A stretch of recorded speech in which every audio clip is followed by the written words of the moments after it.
My daddy was a handsome devil.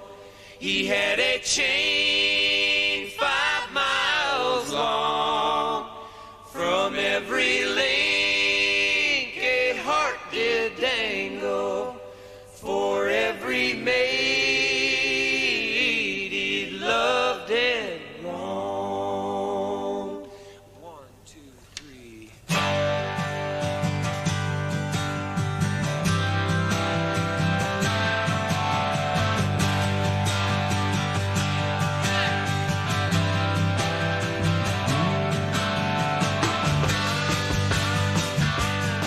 Well, I'm running down a road trying to loosen my load. I got 7 women on my mind.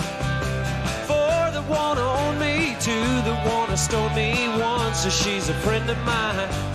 Take it easy, take it easy, or let the sound of your own wheels drive you crazy. Lighten up while you still can. Don't even try to understand. Just find a place and take your stand. Take it easy. The Eagles had got together knowing for certain that they didn't want to make the same mistakes as their great predecessors. They'd seen the previous country rock acts like Poco, Dillard and Clark and the Flying Burrito Brothers all reach this plateau. They all broke up because of a variety of reasons. They didn't get on, they couldn't quite get a hit record, and they could never really go any further. And they all of those acts failed to fulfill their potential on one level, and the Eagles were determined to do it differently. So when they got together, they were all kind of refugees from country rock bands that didn't make it. So they were all hanging out at the Hollywood club, the Troubadour, and then they decided consciously to get together, these 4 disparate individuals.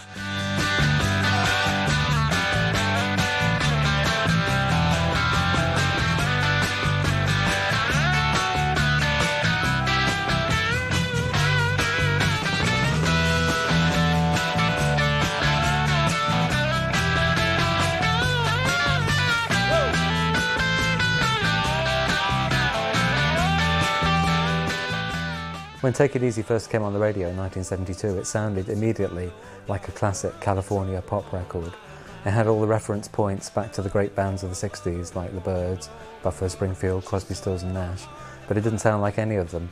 Had a great hard-driving, propulsive beat, which really sounded like a great Chuck Berry record. Well, Take It Easy is the quintessential Californian song in a way. It's a great song, and it's a song that works perfectly on the radio. It just jumps out at you. It's got that wonderful acoustic introduction of strumming chords, and it's straight in. It's a great driving song, and I don't even drive, but for me it conjures up the whole of what California was all about, the mythical California that they created. It typifies more for me the Californian sound than, say, Crosby, Stills and Nash ever did. It's a lot more, Los Angeles up to the Bay Area up to San Francisco, the Big Sur Road, all that sort of idea of communes and, Topanga Canyon and, Malibu and, the surf and blah, blah, blah. So in a sense, the Eagles became, in my strange mind, the Beach Boys of that era. I can remember as however old I was, like 12 years old, being into glam rock and hearing Take It Easy and thinking, my gosh, this is the sound of California as I imagined it, and it wasn't a place I'd been at that point. So yes, it was sort of a world away from the sound of Slade and Gary Glitter. There's a spirit about it that I really love, and bearing in mind that was probably the first thing of the Eagles that really anybody ever heard, as a thing to sort of draw you in and get you started with this new group. It was just a fantastic record. I really think it is.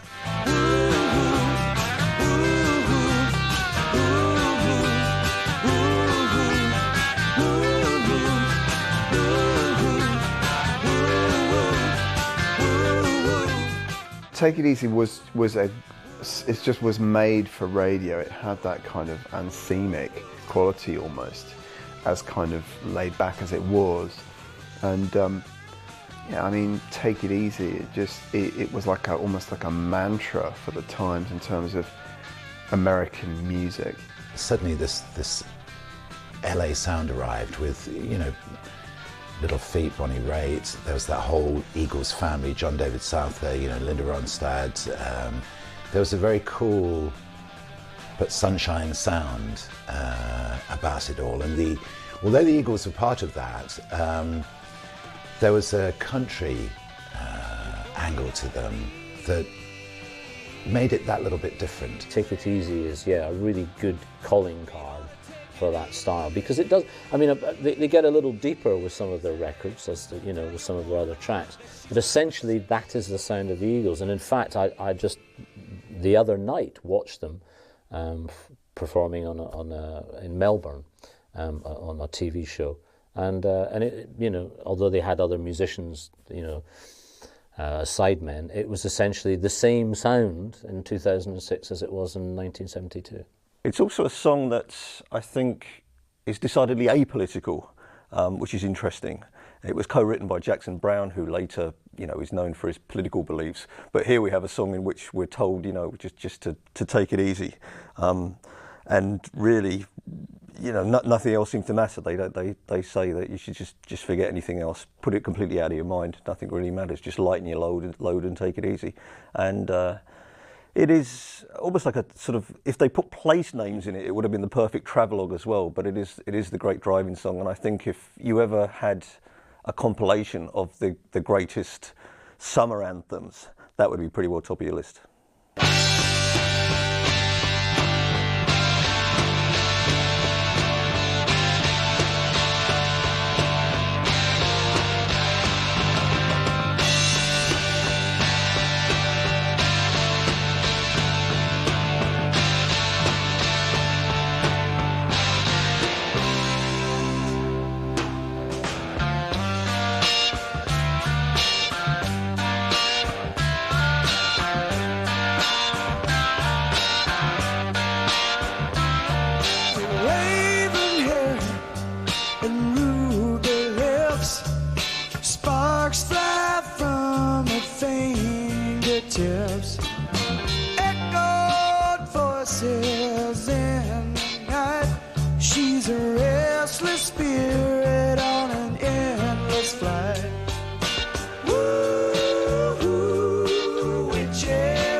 Witchy Woman was gave them a top 10 hit. I think it got to number 9 in the US. It was a rockier song and gave a bit of punch to the album. The Eagles were essentially a country rock band at that stage, and they had strong country influences.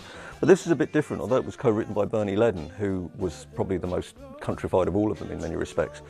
It had a sort of Native American tinge to the beat. Probably would have called it a Red Indian beat at the time, of course. Witchy Woman, the Indians are coming, I like to call it, because of the introduction, which is very much a sort of a style of that period.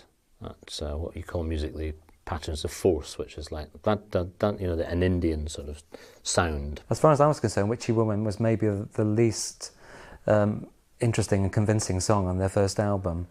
It almost seemed like a sort of parody of Native American music. It had all the throwbacks to, what was the Johnny Preston thing from 1960, Running Bear, and then the previous year there'd been Redbone, Witch Queen of New Orleans, and it sounded like an attempt to be a roots band. The name Eagles was very much taken from their interest in Native American culture, and so Witchy Woman itself, with that beat, fit in very much into that feel.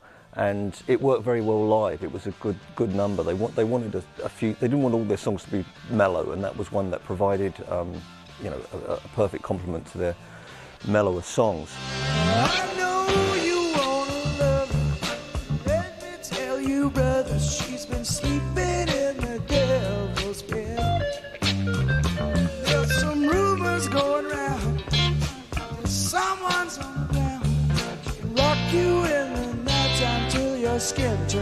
red. For me, it's not a particularly great track. It's trying to be rock. I think the second incarnation of Fleetwood Mac followed that style very much. And it ain't rock in my opinion. It's very much soft. Well, I suppose soft rock it is. Rock to me is more like Led Zeppelin, but I think it was them trying to be tough and hard. But I don't think they really are a particularly tough and hard band.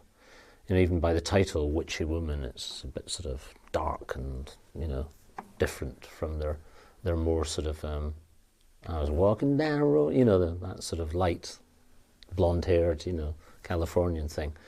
Not my favourite, actually. Witchy Woman's got a very interesting atmosphere to it. It is quite mysterious, but they didn't really take that very far. There's a hint of it without it being completely overt, which is probably a good thing in its way, but they probably could have made it more mysterious given a bit more time. It was cleverly placed on the album as well. Take It Easy was the opening track, and here we had the second track, which was also a hit. So I think by the time you got to the second track, by the end of Witchy Woman, you were pretty committed to the album anyway, so it was very cleverly placed.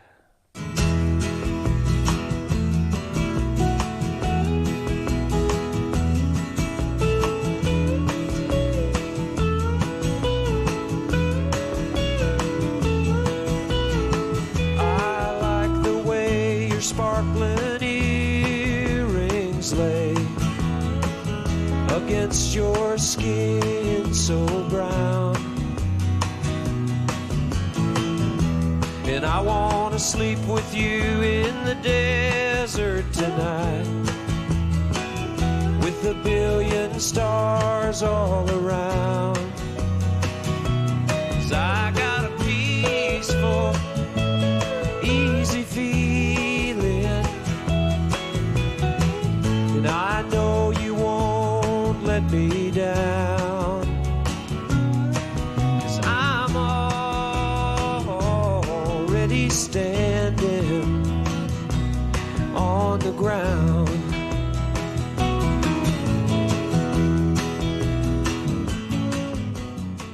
Peaceful Easy Feeling is a highlight from the second album. It's written by a guy called Jack Tempchin, who was not in the Eagles, and he wrote a couple of songs later on for them as well. And I think it's a really beautiful love song. I think it was also very interesting. It was clever of them in that era to think this is a great song, we must record it. Instead of saying this is a great song, let's write one like it, which is what a lot of people do. We must copy that idea. They took the song because it's fantastic, and they made it their own, and that's great. I think that shows quite a bit of maturity early on, and I think it's an excellent song. Peaceful Easy Feeling was significantly not written by them. It was written by one of their friends, Jack Tempchin, and it fitted the Eagles perfectly, though. I mean, it's got the word easy in it, so it fits with Take It Easy for a start. I think if the band had continued in the vein of Peaceful Easy Feeling, their career would have run out very quickly. Not because it's not a nice song, because it's very pleasant, but it sounds very much like Take It Easy Part 2, and a somewhat sleepier version as well. It's a song, you know, which sort of sums up the Eagles' laissez-faire attitude and just mellow, laid-back feel, and it's a pretty good love song as well, but without really having a great depth of meaning to it. There's a line in the song, I want to sleep with you in the desert tonight, and you can tell there's no sex going on. It's all sort of smoking dope and just laying around, and maybe it was a bit too lazy for its own good. I want to sleep with you in the desert tonight, with a billion stars all around. Peaceful Easy Feeling it's one of those sort of cornerstone tracks with me in a way, because it was the first thing of the Eagles that we played on Whistle Test right early in my, you know, I'd been doing the programme for only a few weeks, and the first Eagles album came out and we were listening through it, and what, you know, for us would be exactly right, and right for the programme and the rhythm and everything else, and the vibe, more important. And Peaceful Easy Feeling has got that lovely, warm sunshine vibe, and it's the other real highlight track, I think, on the first album. In that style, I don't think they ever bettered that particular song in that style.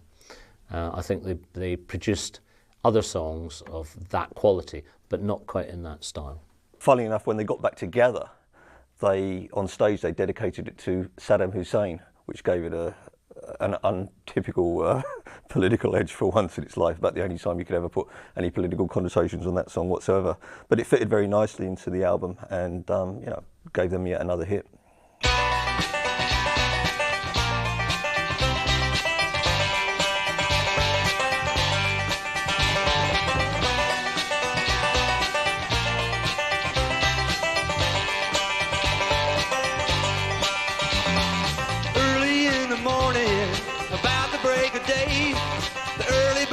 Working so his life don't fade away. To spend his days denying that he's got no time for flying and free. While high up on his own, the ego flies alone, he is free. The Eagles is a very cleverly constructed album, I think. This debut album, I think, is a very powerful and concise and really well-crafted record. I remember the first Eagles album came out on Asylum about the same time as an album by a band called Jojo Gunn, and people sort of compared the two together, and I remember thinking that maybe Jojo Gunn had a better future because their album was more varied. People think of the Eagles primarily as a sort of country rock band, but actually if you go back and revisit the record, you realise it's not really a country rock record. There's 2 or 3 country rock songs in it, but there's a whole lot of other stuff going on there. And I think, so it kind of reflects their eclecticism and the variety of what they were capable of, what they wanted to do. It is odd to think that they came over to London to do it. They're working with Glyn Johns, who previously had been working with the Stones, and he was quite a disciplinarian with them, I think, and was forcing the pace of the recording of the album along, probably faster than they felt comfortable with. But because I think they came over fairly unprepared, relatively unprepared, to go in and actually record tracks and be ready and do the guitar solos and do the vocals and all of this. And I think that there was a friction in that respect between Glyn Johns, who wanted to get on with it and expected them to be more ready than they were, and them who thought, well, come on, we'll work it out as we go along, and so I don't think that they were completely convinced about the album after they'd finished it, and even in retrospect I think they feel that they would change it slightly or they'd do it differently now. Some of the songs on the first album are very dated. If you look at things like Chug All Night and Most of Us Are Sad, which is a really self-pitying song. In some ways, apart from Take It Easy, the best actual song on the album, in my opinion, is The Train Leaves Here This Morning. But that was an old one, written by Bernie Leadon actually before he joined the Eagles, with Gene Clark of the Byrds. And I have to say, I think that the version by Gene Clark from the late 60s actually worked better than the Eagles version did. So it's not an all-time classic debut album, in my opinion. But if time makes a difference while we're gone, tell me now and I won't be hanging on. There's a train leaves here this morning, I don't know what I might be on. I don't think it's their best album. I don't think it's a great album. I think there are weak moments on it.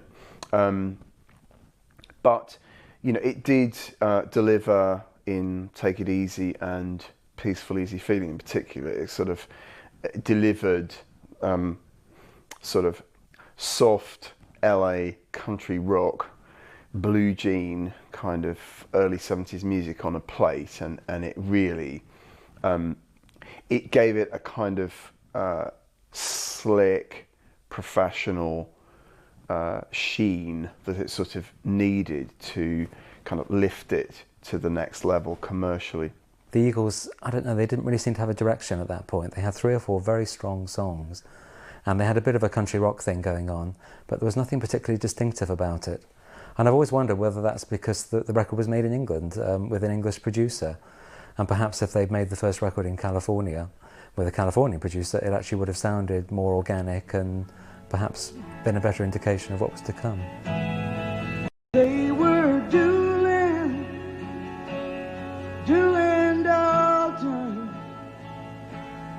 high or low, it was the same.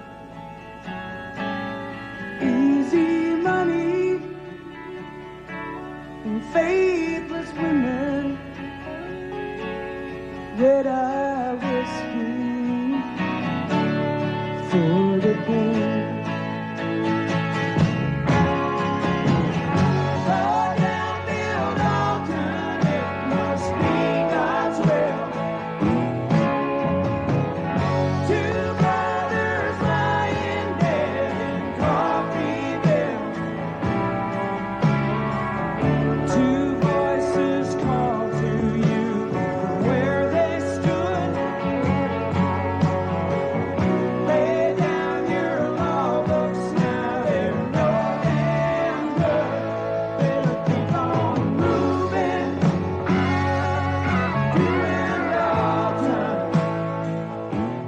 Desperado, the album, was arguably the highlight of the entire Eagles' career. There's certainly a school of thought that says that's the case. It was an interesting album in as much as it looked towards the past and also looked towards the future. The Eagles came up with the idea of doing a concept album for their second album. Desperado definitely does count as a concept album. You know, it's a term that's very loosely used these days, but I mean, it certainly was, and it came out of a book that a friend of the Eagles, Ned Doheny, had given to Jackson Browne, I think, is how I understand it. It was a book of photographs of gunfighters, kind of aging Wild West figures. The Eagles had seen this book, and in discussions with Jackson, they came up with the idea of, let's make an album about, you know, outlaws and rebels, and it was going to be not restricted to any particular time period. So their idea was, we'll write a song about the Dalton gang, who were, you know, a Wild Western gang who had, you know, been rounded up and killed and shown to the world riddled with bullets, etc. There was a picture of them in the book. And they decided, well, let's extrapolate from that and think of who else could we have. And they thought, oh, well, yeah, we'll put James Dean in it. We'll go to the 50s and have him. He was a great rebel and died young as well. And so this idea of people dying young and living fast, let's look at them through different eras. That was the original idea, but then they decided, after writing Dueling Dalton, which was on the album, they then decided they'd stick to the Western theme. That idea of the cowboy was certainly intrinsic to country rock, you know, in terms of subject matter, in terms of imagery. You know, you had bands dressing like cowboys. So the logical extension of that was the sleeve for Desperado, with all dressed up and, you know, fired off rounds of dummies in this old abandoned studio lot near Malibu, you know. So it was a kind of fantasy. It was an attempt to suggest that there was this link between the outlaws of the Wild West and the wild new singer-songwriters swanning around LA. And I think, again, the suggestion that people maybe, you know, died young, lived fast lives, and were very glamorous, for all of that was what the album was all about. There's a card game in the corner, and the barmaid smiled at me. Well, I tipped her a silver dollar, and she brought me a drink for free. Well, the town folk call her the chief one, and the gamblers call her Flo. Come on, set 'em up again. I got me a friend, and I think I'm getting out of control.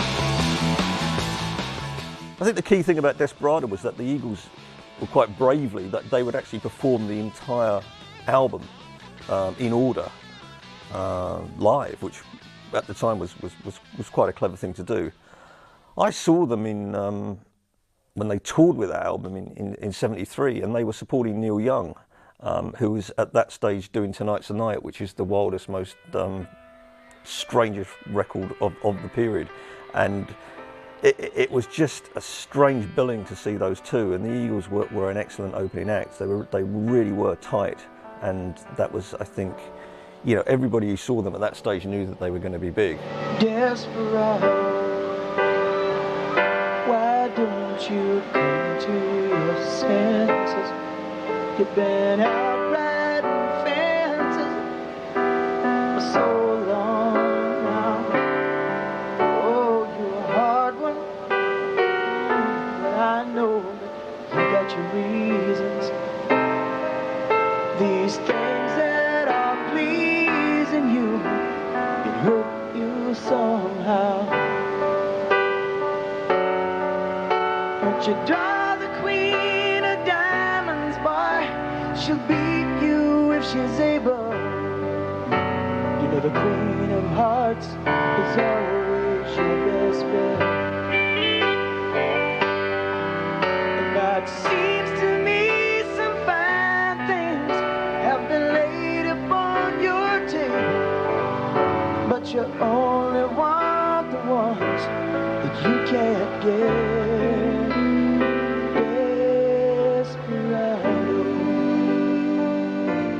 Desperado, which is the title track of the second album, I think starts to show the depth that they could as writers. The strange thing about Desperado is that almost out of nowhere, Don Henley arrives as an amazing composer.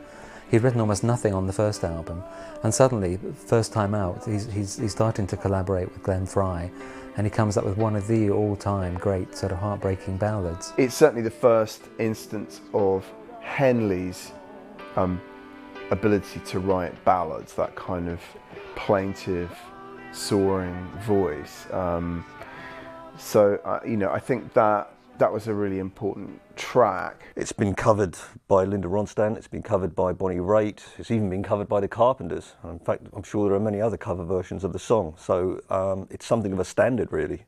It's become a pop standard as much as an Eagles standard. So yes, it probably is the most famous song on that record. I think Desperado is once again taking the country style of the Hank Williams and all that sort of stuff, the classic, the top, you know, country singer-songwriters, and bringing it into a modern age. You know, Desperado is in a sense is a blues song, yet it's not. It's done in a country style, with great lyrics, a very fine vocal performance. Beautiful descending melody line, really interesting lyric that it sounds like a love ballad even though it's supposedly about outlaws. And I think on almost any album they made, that would have been the standout track.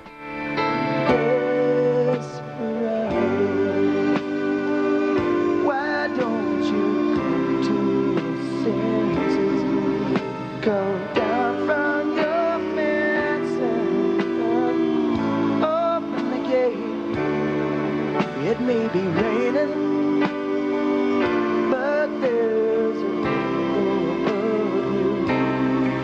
you better let somebody love you.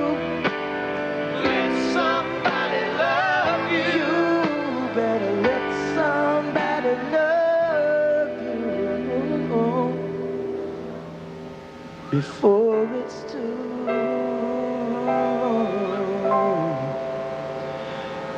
late. The songs, you know, roughly follow a narrative shape, inspired by the antics of the Dalton gang, who were a real life gang, and so, you know, that was the sort of springboard thematically for the record. There were certain tracks in it that that probably been overlooked. I mean, there's a song called Certain Kind of Fool, which is on the second side of the record, which is very strong. You don't hear people talking about that much. But that was an interesting example of what they were trying to do. Certain Kind of Fool talked about the sense of fame or infamy that a Wild West hero would get by looking at his poster on the wall, where it was a wanted poster, and there'd be a certain gratification from that, and you extrapolate from that what the rock star would feel by seeing his poster in the middle of Hollywood Boulevard or whatever, advertising his new album or whatever. So there was that link, and there was the subtle links that were presented throughout that album. But it was a vague concept. I mean, it wasn't like every song was about a Wild Western hero or something, but it was a solid work, and the songs in it were generally of very high quality. He saw it in a window, the mark of a new kind of man.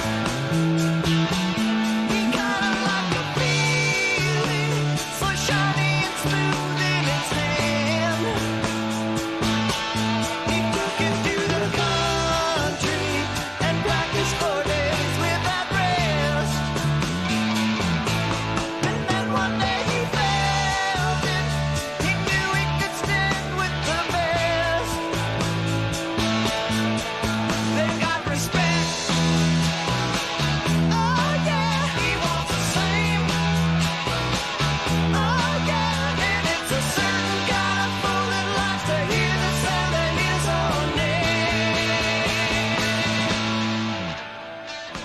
It's funny with Desperado because I was so primed up for the follow-up to the first Eagles album. You know, I mean, I'd become a massive fan, and I was disappointed. But the thing that I was most disappointed about with Desperado was the tempo. We'd suddenly gone. It was all slow and big strings and big sort of production, and it just seemed to be weighted along too much by its own ambition. I don't know what it was really, but I didn't enjoy Desperado that much. A lot of people say, you know, that Desperado wasn't as strong as the first album, but I actually think it's still a very fine record, and if any band today could make a second record, the difficult second album, and make such a good record, I think they should be proud of it. I think people have mixed feelings about Desperado. I think it's kind of more of a piece than the first album. The first album is perhaps a little too kind of eclectic. It doesn't quite know what it wants to be. The second album, you know, is a more seamless experience. It has its kind of rockier moments, but it's something that sort of flows from beginning to end, perhaps a bit better than the first. But it has less variety. And obviously with the kind of reprise of the Doolin Dalton theme and of Desperado, you know, it's more like a kind of, you know, mini opera in that sense, with sort of recurring melodic themes and lyrics. The Queen of Diamonds let you down, she was just an empty fable. The Queen of Hearts, you say you never meant. The twisted fate has found you out, and it's finally turned the table. Stole your dreams and paid you with regret. Desperado. Is there gonna be anything left? Is there gonna be? Sealed your fate away on time. Ain't hard with your own alone in the center rain. Now there's no time left to go. Is there gonna be anything? Only stardust. Maybe tomorrow.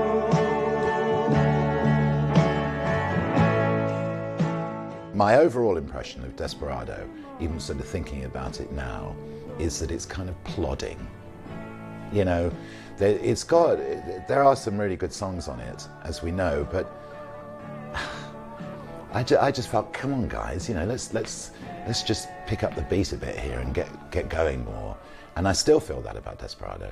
Desperado, although it's probably, you know, regarded as a sort of key Eagles album, was actually much less successful than the first because it had no hit singles, and it just didn't perform as well. It was rather an anticlimax, and the Eagles themselves were disappointed and kind of annoyed that it didn't do well, and they to some extent blamed the producer Glyn Johns for not beefing up their sound in the way that they wanted to. Glyn Johns had a different idea of what the Eagles were than they did themselves. I mean, he saw them as a softer, more acoustic, country-ish thing, perhaps a little closer to the sort of acoustic side of Crosby, Stills, Nash and Young. And the Eagles themselves wanted to be more of a rock band. I think particularly Glenn Frey, with his kind of Midwestern roots. You know, he performed briefly or worked briefly with Bob Seger in Detroit. So, you know, they, I think, ultimately felt that Desperado was a bit kind of limp. It was a bit wimpy. It didn't have enough it wasn't beefy enough. And that was one of the reasons why Johns got the elbow pretty much for the following record. Well, the letter that you wrote me made me stop and wonder why. But I guess you felt like you had to set things right. Just remember this, my girl. When you look up in the sky, you can see the stars and still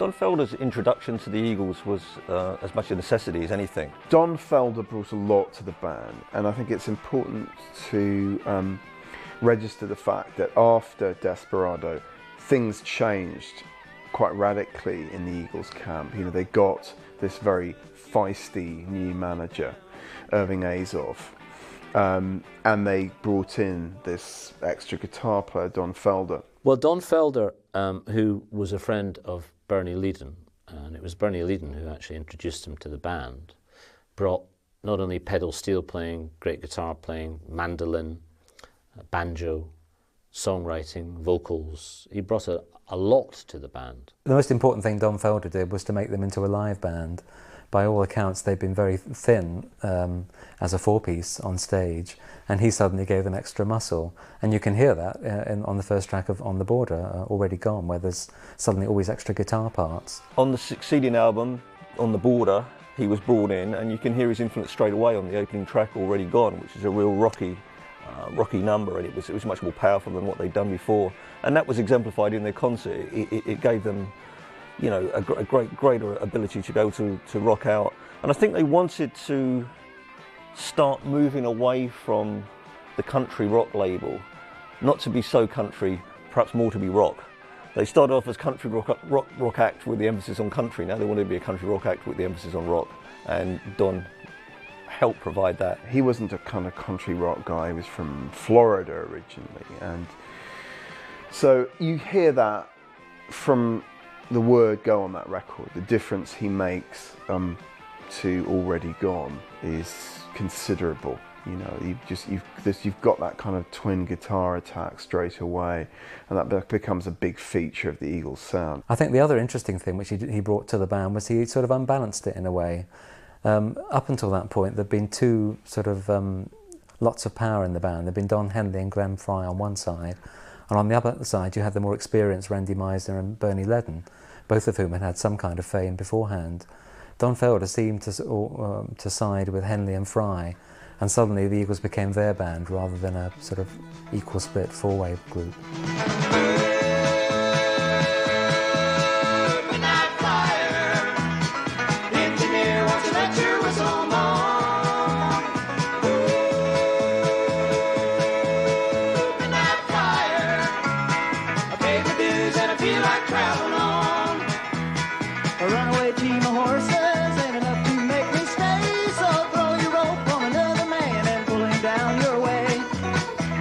Someone to take the place of me, make him every kind of fool you wanted me to be. In a strange way, I think On the Border was a bit of a disappointment after Desperado, because that previous album had hung together pretty well. On the Border was starting to show the tension between all the different directions that the band could take. I always thought On the Border was a transitional album. It lacked the depth of Desperado, and it probably also lacked the freshness and surprise of the Eagles. It's funny because when On the Border came out, I was beginning to think, maybe I've put my money on the wrong horse here. I mean, again, I quite liked it, but suddenly I thought this is kind of sounding a bit clumsy. I didn't think the production was particularly good, and I thought, yeah, it's all right, but we're now beginning to drift into ordinary. And what is it about On the Border that would elevate it above loads of other albums that one was listening to at the time? Is this band really beginning to develop and find a real direction and an impetus? And I was thinking to myself at that time, no, we're getting a bit stuck in mud here, and there we are. That was On the Border for me. An interesting feature of On the Border, which is seldom observed, is that it's got two songs of death on it. I mean, it's got James Dean on it, which is obviously about James Dean's death in a car crash. And it's also got My Man, which is written about Graham Parsons, who died of an overdose. But you listen to those songs, James Dean and My Man, and you think that, you know, these are two elegies, but you'd never notice it from listening to the songs. I mean, they're tremendously upbeat, which says everything about the Eagles. You know, even when they're writing songs which are potentially dark, they still sound somber and pretty light. You were a low-down rebel if there ever was, even if you had no cause, James Dean. You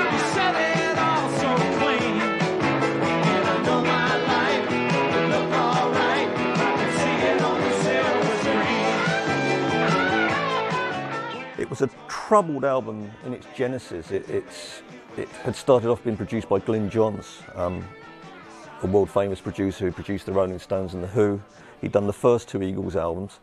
They weren't entirely satisfied with them. I think they felt maybe he was a bit condescending towards them, as well he might be given his pedigree. But he saw them as a country act at a time when they were trying to rid themselves of many of those country elements in their repertoire. After doing a couple of tracks with Glyn Johns, they decided to relocate to the States because their early albums had been produced in England. And they worked with Bill Schmesick, and he was the one who wanted to push them in a more rock direction, which he duly did on the Border, which therefore became a kind of, as I said, transitional album, almost like a compilation album in a sense. A bit of a potpourri, really. It served its function quite well. I remember thinking at the time, oh, it's a very commercial album, but they haven't taken it any further than Desperado. If anything, they've maybe gone backwards a bit here. But you could see it had hit records on it, and it was taking the Eagles towards a more mainstream audience, which is clearly the direction they wanted to go in. I think if the Eagles had split after their third album, they would have gone down as one of the great cult bands in history. They'd written one or two big hit singles in America particularly, but they really appealed to the kind of people who wished that the 60s were still going, and they were a sort of throwback to the Flying Burrito Brothers, Byrds era. Really, On the Border was their last country rock album, and for the people who love country rock, and that's quite a big cult audience, the Eagles would have been almost the last of that great tradition. At that point, you could have said, oh, don't know if they're going to continue as a band. It's not as strong as maybe the first couple of albums. But what was about to happen was extraordinary, because they were going to go from, not sure if it's all going to keep going, into enormous worldwide stardom coming up next. So, and there's the way that things work. You can look back with the advantage of hindsight and see that maybe it was a necessary development of their career. Still a good record, but not their best, I feel. One of these nights, one of these crazy old nights, we're gonna find out with your mama what turns on your lights. The full moon is calling, the fever is high, and the wicked wind whispers and moans. You got your demons, you got desires, but I got a few of my own. Someone to be kind to, talking aloud. Coming up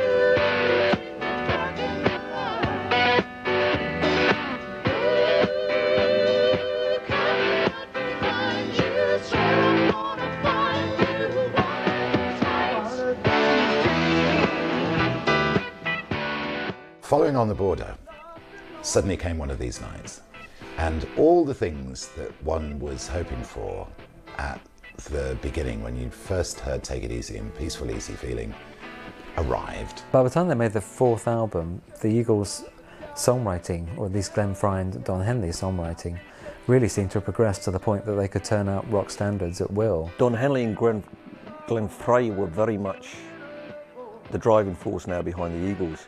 The Eagles had started off essentially as a democracy. By the time of One of These Nights, it was looking increasingly like a duopoly. They were really meticulous, the Eagles, about what they were doing, and particularly Frey and Henley. They were very ambitious, they were perfectionists, particularly Henley, control freak, Henley, I think. Everything had to be absolutely perfect. The lyrics have arrived in a much more considered way. One of These Nights as a track suddenly has got real kind of atmosphere about it. The title track, One of These Nights, which is a bit like a throwback to Witchy Woman, but it's got that strange thing where it's got the harmony vocals on it, almost sound like the Bee Gees in their disco era. So they're right sort of on the cutting edge of rock sound. This is an album that kind of, again, just gives you everything the Eagles can do, from the sort of blue-eyed soul of the title track, which was another huge hit, to, the kind of airbrushed Flying Burrito Brothers quality of Lion Eyes. I mean, that is like Graham Parsons with 3 spoonfuls of sugar. So she tells him she must go out for the evening to comfort an old friend who's feeling down. But he knows where she's going as she's leaving. She is headed for the cheating side of town. You can't hide your lying eyes, and your smile is a thin disguise. I thought by now you'd realize there ain't no way to hide your lying eyes. Lying Eyes is a really amazing song. It's, I think lyrically, the story that it tells and the pictures that it conjures up in one's mind, they're really, you know, they express it so well. It's a very intelligent song, and I think the Eagles are intelligent lyricists. A lot of the songs quite often are streaked with teeth-gritting cynicism. The criticism of the Eagles at the time was that they were becoming increasingly mainstream. This was taking it into sort of AOR territory, really, I think. It was a record that was probably selling more than all the other 3, maybe more than all the other 3 put together, for all I know. Their songs were being picked up by FM radio. They fitted very nicely into that slot. And it seemed a strange trajectory from people that had followed them from the outset. I mean, the people that originally got into the Eagles were probably people who liked Poco and the Flying Burrito Brothers. And they were used to a certain level of fame and used to what they would call a certain country authenticity. I mean, it's all a bit vague as to where that began and ended. And I think there was a sense that the Eagles were very much moving away from that. Their careerist element was becoming stronger and stronger. And there's a certain law in rock. As soon as you start to mount up a certain number of gold records, the elitist members among your audience don't like it. They don't like the fact that the person in the street has actually heard of you, or they can't go around the pub and say, yeah, have you heard of the Eagles, a really hip group? Or no, everybody's heard of the Eagles. They weren't hip anymore. They were on radio morning, noon and night. So, you know, the Eagles were now becoming almost beyond the brand name. You know, they were at the centre of the biggest acts of their time. Alone at the end of the evening, when the bright lights have faded to blue.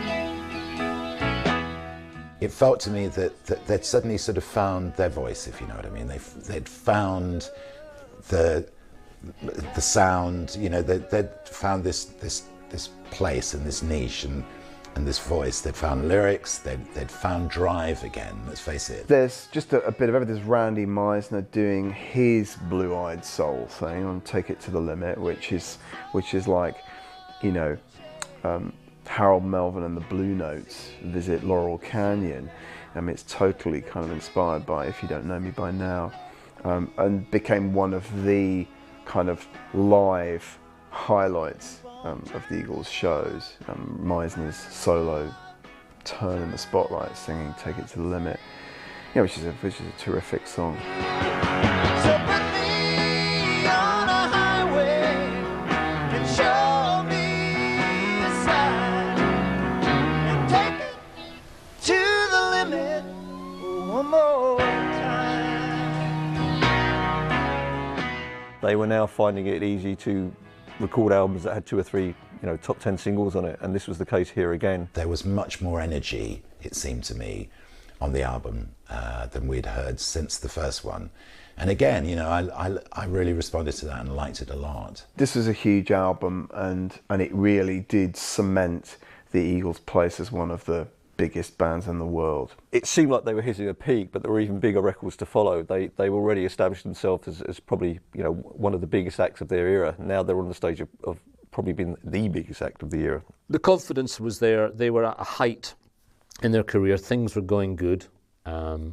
They were building on everything that had come before.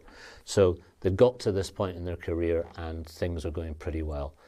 And of course what was about to happen was extraordinary.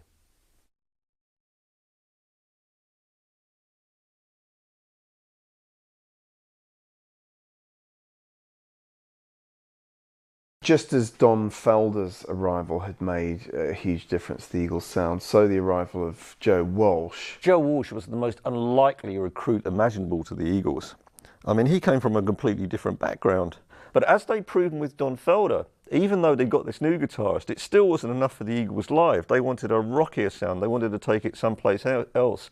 And that's why they got Joe Walsh in. He probably made them into a credible live band for the first time. I've never really been convinced by the Eagles as a live group compared to, I don't know, the likes of The Who or the Grateful Dead, the kind of people who can take their material onto the road and suddenly transform it, explode it. I think the Eagles, all they ever really could do on the road was to sound like the records, but a slightly beefier version of them. But with Joe Walsh's guitar, I mean, they didn't have anything to worry about in terms of filling up the sound, an arena with their noise. For the first time in their lives, they could actually go out and know that they could conquer pretty much any audience. He's a great slide player. He's a great blues guitar player. He's a good singer. And he wears outlandish clothes and has a great sense of humour. Joe Walsh was somebody who could make fun of himself and make fun of the world and satirise the whole rock star bit, which he did very successfully in his solo work. Life's been good to me so far. I mean, the lyrics in that are fantastic. You know, I've got a house, friends tell me it's nice. You know, I've never seen it, but, you know, it's just that sort of I'm a rock star, you know, and it's just funny. It's funny that somebody can be cynical yet humorous with the cynicism. It was quite a brave move on their part and on his to join forces, because he could easily have unbalanced the band and sort of taken it over. Instead of which he added even more of the muscle that Don Felder had brought, and also very idiosyncratic sort of wry kind of humour. The Eagles weren't the nicest or easiest people to deal with. And Joe was just, again, he was just kind of different from that.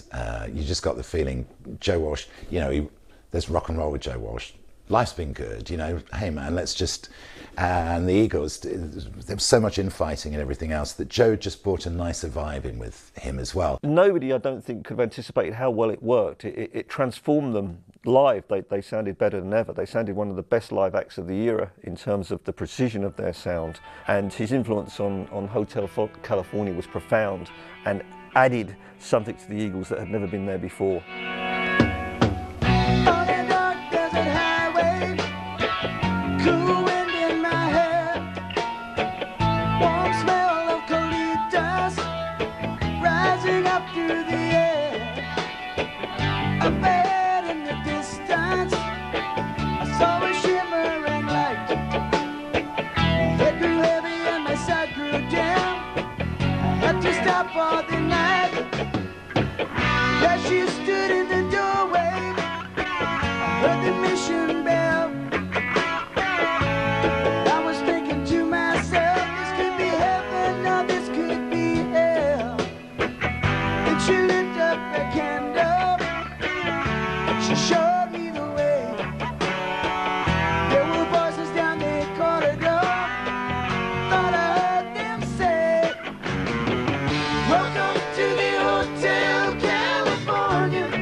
Hotel California, probably their most famous song. It was a big #1 record in the US. It's one of those songs that you've heard so many times that you almost don't hear it anymore. You know, it just sort of goes over your head. If you set out to create the classic rock song, you come up with Hotel California. 6.5 minutes long, wonderful guitar interplay. Again, Joe Walsh to the forefront, and Felder as well played well on it. And it was a very well constructed rock song. It's got the bird sounding guitar riff at the start. It's got lyrics that sound serious and important. It's got lots of hook lines within the verses that people remember. It's got the line about we haven't seen this spirit here since 1969, which is going to make anybody who remembers the 60s go, yes, I know how you feel. Lots of really memorable hooks. And it's got a killer chorus. And then it just keeps building. It always reminds me of Freebird by Leonard Skinner, or Stairway to Heaven. It's got that kind of quality right down to the synchronized lead guitar solos. It just starts slowly, builds, and just doesn't seem to stop. The whole concept of the song Hotel California is about, you know, the decline of Tinseltown and its effects upon them. It's also a metaphor for the decline of American values as well.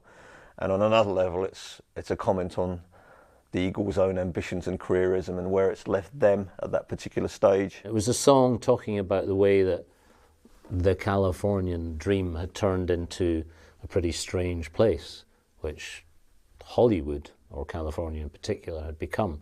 So on the one hand you get people, the Lovins, on the other hand you get axe murderers, you know, all taking drugs and living in communes together. Very strange. This apparent paradise that actually masked darker, much more decadent and sinister things. Mirrors on the ceiling, with pink champagne on ice, and she said, we are all just prisoners here of our own device. And in the master's chambers, they gathered for the feast. They stab it with their stealing knives, but they just can't kill the beast. There were supposedly satanic elements in the song. It was famously pilloried by various organisations in the States on the far right, who saw hidden messages in it, which of course were completely ludicrous. It had no such thing whatsoever. But it really was, fundamentally, it was a metaphor for the decline of Los Angeles and their place in it, and had a certain mystery and darkness to it, which added a kind of spurious depth to what the Eagles were trying to say, and you know, gave them a more serious quality than they already would have had. But they were always terribly serious and earnest anyway, apart from Joe Walsh, of course, as we've already said. It was apparently very difficult to record, which usually classics are. They're either recorded as an afterthought and everybody goes home and said, what was that track we did? And it turns out to be a massive hit. Or in the case of Hotel California, they recorded it 3 to 4 times over a period of 3 months before they got it right. It also has, of course, a pseudo-reggae groove, which is quite unusual, and showed that they were beginning to move and listen to different styles of music. And so, yeah, it's a classic song. You know, it's always played at your parties, and you know, I'm sure people have it on their karaoke machines. I certainly would have a bash at it. Oh my God, you can't believe it's happening again. Your baby's gone and you're all alone, and it looks like the end. Hotel California is certainly the Eagles' most famous album, and it may be the best album. It depends on your perspective and how purist you are about certain things. I think Hotel California establishes the Eagles as a monster worldwide band. One's got to talk about Hotel California, not just as the best Eagles album, but one of the best albums of all time. You can make a big argument for saying that it is. I mean, just the sheer commercial success of it is just phenomenal. It's one of the biggest selling albums of all time. It was their, you know, Brothers in Arms. It was their Thriller. Hotel California, on the face of it, is another concept album, but it's not the kind of concept album that we had with Desperado, which is about, you know, the Wild West. Here was a political statement almost. Henley in particular wants to make a serious record about Hollywood. Rather like Desperado, Hotel California is a kind of concept album. You know, it isn't trying to tell a story in the same way that Desperado was, but it is thematically concerned with Southern California. You know, there were these guys who were all from outside California, who were preoccupied by what it meant to be there in the 70s. And Hotel California, the album, is the sort of crowning statement of that. This is a real concept album, I think. And the best concept albums are those that don't really have a concept, where it's vague enough that you can have multiple meanings coming from it. And nobody really is too clear about what Hotel California is about. It's not about a single narrative. It's about many different aspects of the California dream and the Eagles' place in it, and that's what makes it work so successfully.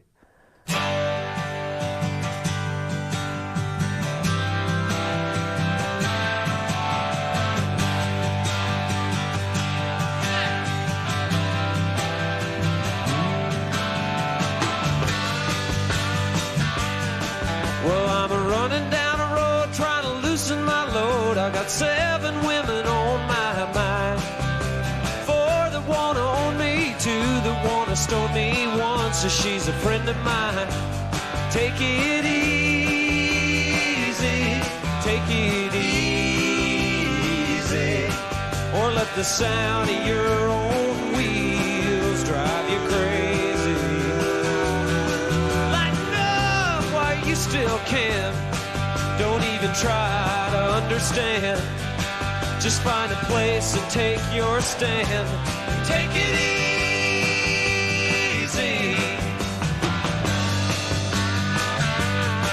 Well, I'm standing on a corner in Winslow, Arizona. It's such a fine sight to see. It's a girl, my lord, in a flatbed Ford, slowing down to take a look at me. Well, come on, babe.